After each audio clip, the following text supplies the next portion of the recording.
Well, greetings. I'm Kirk Bruce.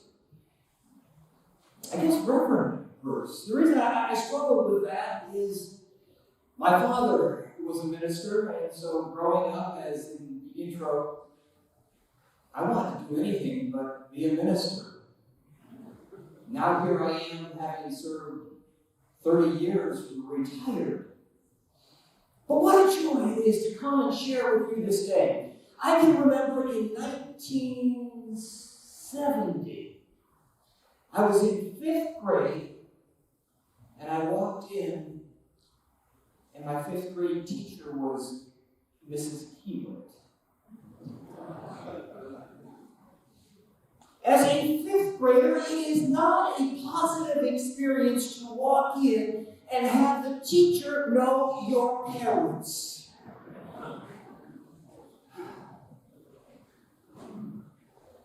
I survived. She survived. Never did learn what her first name was. It was always Mrs. Times change, don't they? Times change. And yet, one of the things that I have discovered is that the more they change, the more some things never change. We always have the same struggles. Whether it's now or 50 years ago. Some of the same things are still true in life. That's what we're going to be talking about. What's true in life that we need to hold on to? Winter's gone. I know you're sitting there saying, Kirk, if you're just now discovering that, you were asleep this whole last week. Summer's coming. With the weather this past week, it is maybe not coming, summer's here. The big question is, where are you going? Where are you going? Going in life, going in your walk of faith? Where are you going? There are two parts to going anywhere. The first is you got to leave something behind. If you're going to grandma's house, you got to leave your own house. I think to some extent for the last 3 years, we've all forgotten how to do that because nobody's gone anywhere with COVID. We've all been staying home, but hopefully we're vaccinated and we're safe and we're moving on now. We're going to get moving. The second part, we'll talk about this next week. Where are you going to? But what are you going to leave behind?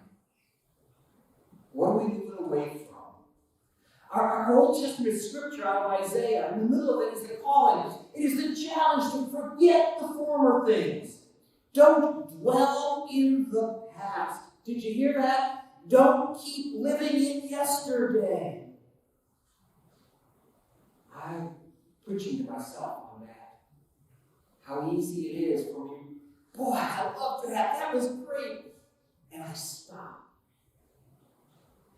You can't just keep living there. How easy it is to look back. But when we spend our lives looking in the rearview mirror, if that's life, then we're going to end up missing what is right smack dab in front of us.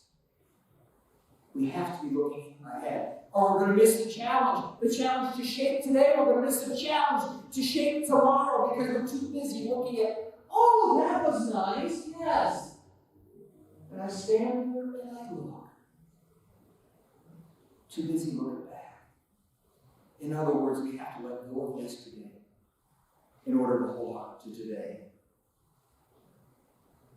In the other scripture from Philippians, Paul's admission to us is that he hasn't already accomplished perfection in faith. He hasn't already been made perfect. Boy, I take that as an assurance. If the Apostle Paul doesn't get it right, maybe there's hope for Kirk. Because I don't get it right. The only time I don't make mistakes is when I'm asleep. But one thing Paul is doing is learning to forget what has already passed. Learning to lean into what's coming. He's striving to move forward. It's hard, but if we want to live life today, we do have to let go of yesterday. There's an old Western TV show, and I love it. I thoroughly love the old Western called The Rifleman. The Rifleman. Yeah, it's about a father and a son. And they had to move to a new territory. Physically move from where they were to this new territory. There's a scene in which the young son has this line. I wasn't really looking back, just remembering back. For us, it's all right to remember back. We can't be looking back there. We can't be trying to get back there. We have to be moving forward all the time. There was a teacher, a school teacher, who said to her class, suppose you were millionaires. I want you now as a writing assignment to write down what you would do if you were a millionaire. And everyone pulled out their paper and their pencil and began to write furiously, except for John. Johnny leaned back in his chair.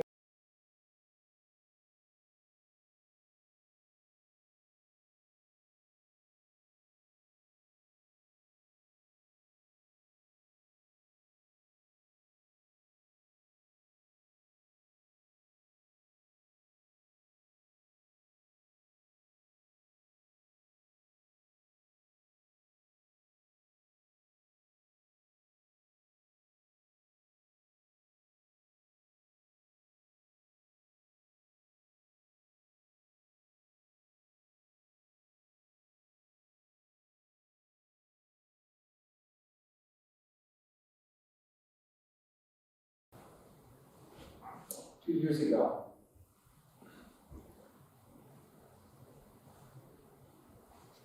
my wife and I decided it was time for me to retire.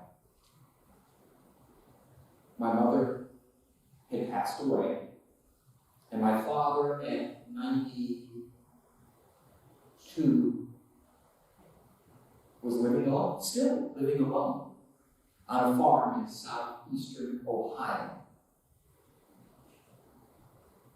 We decided it was time for me to be more available for my father, because tomorrow was going to come. And if I hadn't taken that opportunity, if I was too busy doing other stuff, I would miss the opportunity to share time with my father. How hard it is to let go of what was. But if we don't, we'll miss what is. The truth about life is we can sit and wait, but if we do that, life will pass us by. We can sit around and then miss it all. No matter how long your life is, our faith is to be a rudder to steer us in the living of life. It's a sail to move us, but it is not an anchor to keep you still and hold you so you never go anywhere. Well, now we're moving through May. Summer's around the corner. And if you're not careful, if I'm not careful, we're going to wake up and it's going to be fall. We're going to miss the summer. We will have missed it. Make sure you are living these days, whether you have a month to live or 1,000 months to live. The calling, the challenge from God, the invitation from our Creator is to live our days, to live all of our days, to live every moment of our months or our years, to not let them slip by. Focusing on what was, being intent on what has passed us by,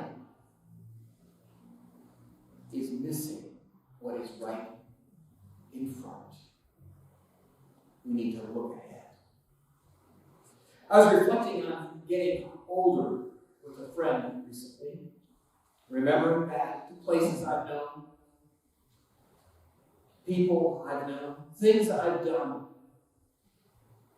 And I commented, how when I was 10, it seemed like there was a lifetime between one Christmas and the next. And now it seems that there's only a week or two. And my friend reflected and said, you know why that is, Kurt? Because the further over the hill you get, the faster you go. Well, the truth is we're all going over the same hill.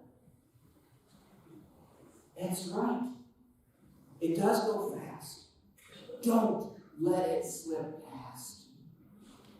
What do you need to let go of so you can start looking ahead? Because if you don't let go of it, if you don't start planning to look ahead, you'll be stuck in yesterday. Paul challenged us to forget the former things. He challenged us to do a new thing, forgetting what's behind and straining to what's ahead. We need to forget some things. Maybe it's jealousy. Maybe it's jealousy. She's got more than I do. He has more than I do. I can remember when I was 14 years old, my brother, who was 16, got to drive a car. That wasn't fair. I know you're saying, Kirk, did you read the Ohio State laws recently? It didn't seem fair to a 14-year-old boy. But in finally letting go of my jealousy, I found a real joy. Hey, Mark, I need a ride over here. Hey, Mark, I need a ride over here. Mark! And then the greatest joy, I didn't have to fill the gas tank. I now have to fill the gas tank. You got to let go of the jealousy. We have to let go of it. As long as we're tied to what was, we can never go forward. As long as we're tied to our jealousy, we'll never look ahead. Maybe you hold on to the thought that, well, it wasn't my fault. It wasn't my fault, it was my wife's fault. She's good at blame. Yeah, it's her fault. Maybe it was your son's fault or your daughter's fault. As long as we're looking to blame someone else, we can never change our own lives. The calling is to grab hold of it and to change. As long as you're focusing on what was, you miss what is. You miss the present. As long as you concentrate on what used to be, you can't think about what could be. You miss the opportunities. We miss what is right there in front of us. It's not easy to let go of what was. I know that personally. Sometimes we choose to hang on to our angers, but what I've discovered is it is a choice to hold on to what was, to let go of it and move ahead. It is a choice. I sold a trailer load of firewood 35 years ago. It was worth $300 or so in 1985 money, which is probably, I don't know, $1,000, $1,500 now. I was stupid then. Stupider. I never grew out of that part of life. I was stupider then, and I let this gentleman come and get the firewood, and he said he'd send me a check. Yeah, somebody else did the same thing, didn't you? I heard that. He never sent the check. I called him and he said, okay, make me pay. So I said, all right. I took him to small claims court. I won my small claims, and the court said, okay, now we'll make him pay. He laughed. And since that time, I spent that same $300, I'll betcha, 300 different times. I couldn't let go of my anger. Since then, it's become a great sermon illustration of how when we hold on to what was, we forget what's in front of us and what you have right now. What else is holding you back? Someone hurt you? Okay, they hurt you. But as long as you live with it, you're stuck. You're stuck. I'm not saying forget the past. The only people who can forget the past are people with Alzheimer's disease. It's a terrible disease. And forgetting the past in that way isn't a joy. But we need to let go of it. That's our challenge. to let go of yesterday so we can be free to hold on to today. Let go of what was so you can grab hold of what's right in front. Winter's gone. Summer's a come. It's already here. Now's the time to start letting go of what was. Where you go, and that's your choice. But you can only go somewhere if you let go of where you were.